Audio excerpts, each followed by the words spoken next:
Welcome to Samba Samba. Enjoy the video. In this video, I will show how to make salmon manure.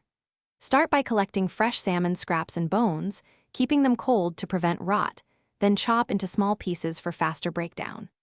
Layer scrap fish with carbon materials like sawdust or shredded leaves in a covered bin. Maintain moisture like a wrung sponge, turn the pile weekly, and expect nutrient-rich manure after several months of steady composting and use safely in gardens. Salmon manure is rich in nitrogen and phosphorus, great for vegetables and flowers when applied correctly. Wear gloves and handle scraps carefully to avoid pathogens, and compost to temperatures that reduce risks. Avoid applying raw fish directly to edible roots without full decomposition, and test soil before heavy use. Dilute compost tea for seedlings, and rotate applications to prevent nutrient overload and maintain balanced soil life for healthier harvests and better blooms. Quick recommendation: if you are finding this helpful, please subscribe and like to support the channel.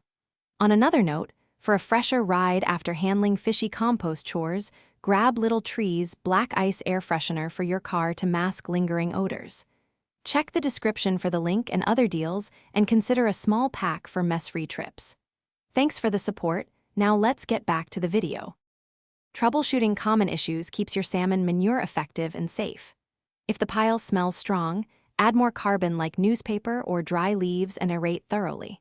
Slow decomposition benefits from warmer placement, smaller particle size, or adding a little garden soil to introduce microbes.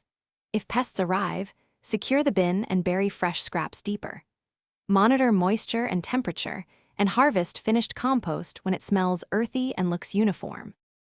Thanks for watching. Consider subscribing if we helped you.